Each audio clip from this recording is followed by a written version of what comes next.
You are welcome to the Study Abroad Hub, formerly known as Abitus BBF.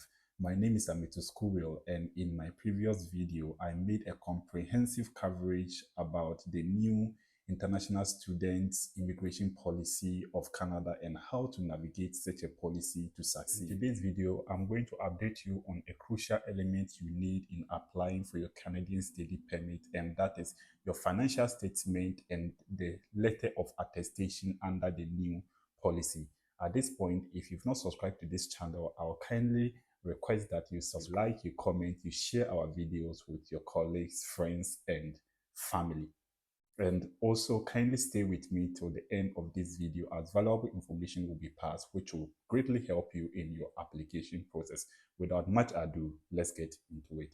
I would like to start with the financial statement. When applying for a study permit to any foreign country, that country would like to plan to finance yourself or how your livelihood is going to be. In most cases, you prove this with your financial statement. Financial statement is an estimate of the amount that you need to cover yourself or you will need in order to survive for a period of 1 year. So formally, you will need an estimate of 10,000 Canadian dollars to cover yourself as the principal applicant and 4,000 Canadian dollars for your wife.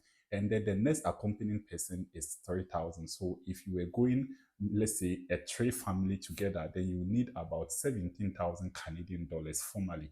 However, under the new policy, this has greatly changed. So currently, you need 20,000 Canadian dollars financial statement to show to the embassy that you are capable of taking yourself for a period of 1 year upon getting to Canada. If you have an accompanying member, let's say your wife or your husband, then currently you will need 25,960 Canadian dollars. If you're going there with your spouse and child, 31,583 Canadian dollars in order to prove to the embassy that you guys are capable of taking good care of yourself. So please, when applying for your study permit to Canada, keep this in mind that you need this amount, and I will put a link to all the figures that you will need so that it will help you in your calculations. Just to sum up this, formally you will need about 10,000 Canadian dollars as a principal applicant. Under the Canadian immigration policy, you will need 20,000. That is a double of that amount. Formally, if you were going there with your spouse, then let's say about 14,000 Canadian dollars will be okay for you. But now you will need 25,000 Canadian dollars. And if you're going there as three people, formally, you will need about 17,000 Canadian dollars, and that would have been okay.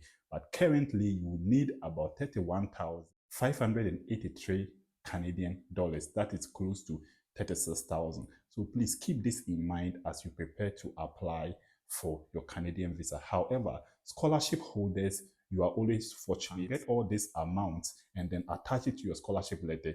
Then you are good to go. But if you don't have a scholarship and you still want to apply for the study permit, then please, you will need to really operate within the confines of these figures. That is, if you get more, let's say currently you need about 20,000 Canadian dollars, but if you have about 25,000 Canadian dollars financial statement as a single applicant, or you have about 30,000 or 40,000 Canadian dollars, then it's good. Then in this case, you are trying to prove to the embassy that you have much more than enough to take good care of yourself. But don't let this be a nightmare. There's a simple way to navigate. So unlike Germany, that you will need to keep, you will need to open a block account, and it's not like that in Canada. So that is the good thing, and that is why I said it shouldn't be a nightmare to you. How can you prove your financial statement? That is number one. If you have the money in your own account, then it is good for you. However, there are other means. If you don't have the money in your account, but maybe the money is in your father's account, your brother's account, you can easily ask them to print the financial statement for you. Then they will write a letter to support your application, communicating to the embassy that this is my relative, my child, my wife, my husband, blah, blah, blah, who wants to go to Canada to study, and I have made a commitment to support him and attach it to my bank statement. Then such a person should sign the letter, and then you attach the letter to your application process, and then it is going to go through for you.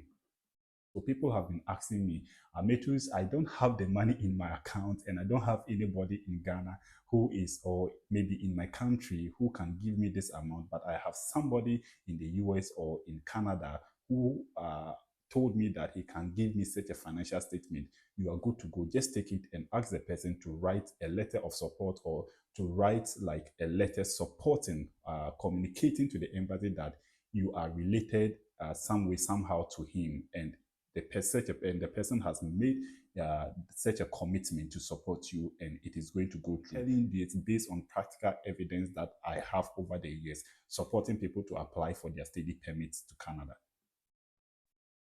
Now, the second issue is about the letter of attestation. I made a video on this, and if you've not watched such a video yet, I will kindly ask you to go back, look for that video to watch. And I promise you that I'm going to update you much more on the letter of attestation and how to go around it. What is even the letter of attestation? So the letter of attestation is a letter from the government of that province supporting your application for study permit, that the province is ready to welcome you. Now, under the new law, who needs a letter of attestation? Please, if you are going to study for your master's or your PhD, you don't have to worry about this. You are not part. You don't need a letter of attestation in order to apply for the study permit. And I repeat, if you are going for a master's, if you are going to study for your master's or PhD, please don't worry yourself applying for a letter of attestation, because you don't need it. It is simple. You don't need it. Repeat after me. You don't need it. You don't need a letter of attestation. Then who are the people who will need the letter of attestation? So number one, if you are somebody going for an undergraduate studies, please, you will need a letter of attestation. Without this, your study permit is going to be bounced. That is they are going to refuse you the study permit. Number two, if you are going for a postgraduate diploma, that is, you are going to study for a postgraduate diploma, then you will need a letter of attestation from the province where you are going to study. Number three is graduate certificate. So if you are going to study for a graduate certificate program, then obviously you will need the letter of attestation. And graduate diploma and then the diploma itself, you are going to need the letter of attestation. So please keep this in mind as you plan to apply for your Canadian study permit. It is very crucial, and please, you will not want to spend a lot of money in applying, paying for the application fee, biometrics, and then your medicals, then you will get your study permits bounced. So please keep these details in mind as you are applying. That is the financial statement. If you are going there as a single applicant, or if you are going there as a single applicant, you will need 20,000 Canadian dollars. And this money does not necessarily have to be in your account, but if you get the account statement of anybody close to you, and such a person should write a support letter communicating to the embassy that he is ready to make such a financial commitment to your studies, then you are good to go.